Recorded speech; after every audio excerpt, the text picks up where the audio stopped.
कहते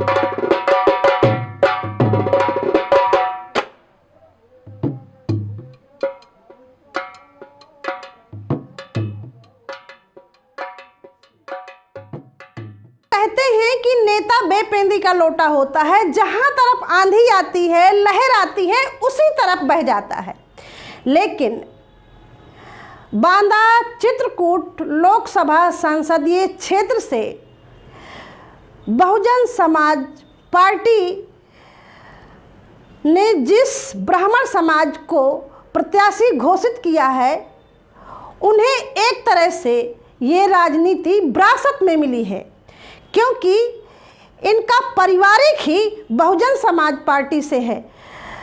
2007 में मयंक द्विवेदी जो इस समय बहुजन समाज पार्टी से प्रत्याशी घोषित हैं, उनके पिता नरैनी विधानसभा क्षेत्र से विधायक थे।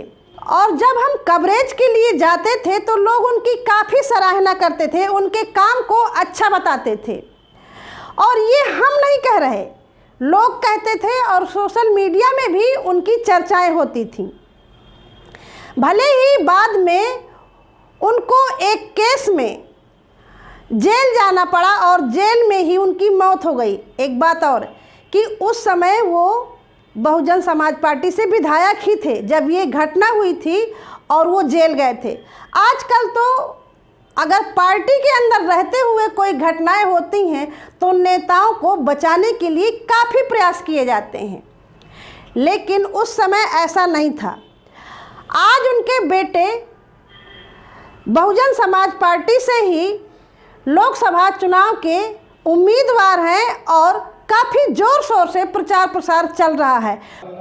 जी, त्रिकोणी चुनाव जो चल रहा है, तो चूँकि आप सब लोगों को मालूम है कि त्रिकोणी चुनाव जनता देख रही है कि त्रिकोणी चुनाव नहीं होगा। 10 तारीख तक पूरा चुनाव क्लियर हो जाएगा। 10 से 15 तारीख तक चुनाव एक तरफा। 2007 में जब पापा विधानसभा का चुनाव लड़े थे, उस समय यहाँ एक डाकू था प्रिया पटेल, तो वो चुनाव अपनी माँ को पियरिया देवी को लड़ाया था। बहुत सारे लोग, क्योंकि उस समय भी एक कंपेरिजन चल रहा था कि नारायणी विधानसभा प्रिया की वजह से विधायक चुनाव नहीं जीतेंगे। हमने या जो हमारे जनता साथी सहयोगी हैं, उन्होंने जब खुफिया जैसे व्यक्ति को चुनाव हराया था, तो बाकी तो जो चुनाव लड़ रहे हैं तो खुफिया से मजबूत थोड़ा हुई। जिला पंचायत सदस्य जैसे 2 बार में रहा, तो आप जान सकते हैं कि दूसरी बार जिला पंचायत सदस्य का चुनाव जीतना कठिन होता है। फिर दूसरे क्षेत्र में जाके चुनाव जीतना कठिन होता है। तो मैं जनता के बीच में रहता हूँ, जितनी भी गरीब व्यक्ति हैं सब मेरी मदद करते हैं, सबकी मदद मैं भी करता हूँ जो है। इस कारण सबका आशीर्वाद मेरे साथ है। वही आज एक मजबूती है कि मैं अपने जिला पंचायत से अपने नारायणी विधानसभा से 70-80% वोट लेके पर गाँव चल रहा हूँ। राजनीति के अलावा क्या व्यवसाय है आपका? राजनीति के अलावा देखिए, हमारा चूँकि हम गल्ले का व्यापार करते हैं, राइस मिल वगैरह है, पेट्रोल पंप वगैरह है, या अन्य व्यवसाय भी हैं। तो राजनीति के अलावा हमारे सारे व्यवसाय हैं। व्यवसाय अपनी जगह चलते हैं, ताकि हम राजनीति जो करते हैं सेवा भाव के लिए करते हैं। चूँकि राजनीति ही सेवा करने का एक माध्यम है। क्योंकि अगर आप पद में नहीं रहेंगे तो आपकी कोई सुनेगा नहीं, जब आप पद में रहेंगे तो कहीं ना कहीं आपको सेवा करने का एक मौका मिलेगा। घटना हुई थी पिताजी के समय, उस घटना का असर कुछ अभी इस समय? देखिए, मैं आपको बता दूं, घटना का असर कुछ नहीं है। पूरी नारायणी विधानसभा पूरा क्षेत्र जानता है, क्योंकि पिताजी हमारे बिल्कुल बहुत ही सीधे सरल थे। आज भी उनको नारायणी की जनता, ये क्षेत्र की जनता, मैं जहाँ जहाँ पूरी लोकसभा में जाता हूँ, हर जगह मुझे कोई पिताजी का साथी मिलता है तो कहीं ना कहीं पिता तुल्य के रूप में मुझे लोग मिल रहे हैं, लोग आशीर्वाद दे रहे हैं। उन्हीं का आशीर्वाद है कि आज तक मैं जितने चुनाव लड़ता रहा हूँ, चुनाव जीतता रहा हूँ। आपके आशीर्वाद से मैं ये चुनाव भी जीतूँगा। आप एक युवा प्रत्याशी हैं और युवाओं की जो स्थिति है उस पर क्या कहना चाहेंगे? देखिए, युवाओं की स्थिति ये है कि कहीं न कहीं युवाओं को सिर्फ एक राजनीति का, एक बूथ स्तर का, एक शक्ति केंद्र का, एक दरी बिछाने का बना के माध्यम ये लोग यूज कर रहे हैं। जब बात टिकट की आती है तब किसी युवा को नहीं देखा जाता है, सिर्फ उनको राजनीति का एक माध्यम बना के वोट दिलाने के लिए गांव गली में बनाया जाता है जो है।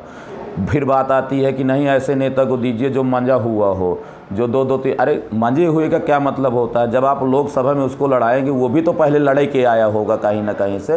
जब आप लड़ाएंगे तभी तो वो मंजा हुआ बनेगा। जब मंजे हुए को लगाए रहेंगे तो मंजा हुआ जब जीतेगा तो मंजे हुए तरीके से वो लोगों को मारता भी है जो है। किन मुद्दों को लेकर के चुनाव मैदान में उतरे हैं?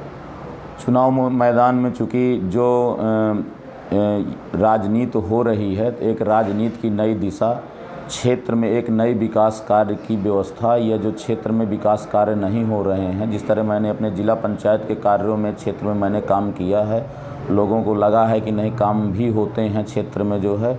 तो जैसे विकास में, जैसे आप शिक्षा पे चले जाइए, रोड पे चले जाइए, या पुल की समस्याओं पे चले जाइए, या जो राजनीति एक गंदी दिशा में जा रही है कि लोग बदले की भावना से राजनीति के पद पे पहुंच के लोगों को षड्यंत्र रच के, चूँकि हम लोगों ने भी इस चीज़ को झेला है, षड्यंत्र रच के फर्जी मुकदमों में फंसाने का जो कार्य चलता है कि राजनीति में जो जिसका सहयोग नहीं करेगा एक उसको फर्जी मुकदमे में फंसा के हम जेल में बैठते जाएंगे, या जो पत्रकार साथी सहयोग नहीं करेंगे उनको भी फर्जी मुकदमे में जेल में फंसा के बैठते जाएंगे जो है। ऐसी राजनीति, गंदी राजनीति को ख़त्म करने के लिए मैं राजनीति में मैंने इस चुनाव को लड़ने का मन बनाया है। अगर आप जीत जाएंगे तो किस काम को पहली प्राथमिकता देंगे? पहले तो देखिए, प्राथमिकता रहेगी क्षेत्र में विकास कार्य की प्राथमिकता तो सब कोई कहता है, पहली प्राथमिकता रहेगी सहृदय सहभाव से लोगों के बीच में मदद करना, लोगों के बीच में उपस्थित रहना, किसी गांव में या क्षेत्र में गांवदारी न करना, अगर किसी का वाद विवाद होता है तो उसको समझौते के तौर पर ही ख़त्म कराना, लोगों के बीच में एक खुशहाली लाना, और लोग जो एक ये गलत मुकदमे में फंसाना या अवैध ढंग के जो व्यापार जो बालू के चल रहे हैं, ओवरलोड चल रहे हैं, जो राजनीति को लोग एक माध्यम बना के उसका गलत प्रयोग कर रहे हैं, उसको लोगों मतलब जनता के बीच में दिखाना कि राजनीति भी एक सेवा भाव से नई दिशा से होती है। इंतजार है 4 जून का। अब देखते हैं 4 जून को क्या परिणाम आता है। सपोर्ट करें, सब्सक्राइब करें, खबर लहरिया यूट्यूब के मेंबर बने, खबर लहरिया ऑन ग्राउंड को आज ही फॉलो करें। खबर लहरिया, आपकी खबर आपकी भाषा।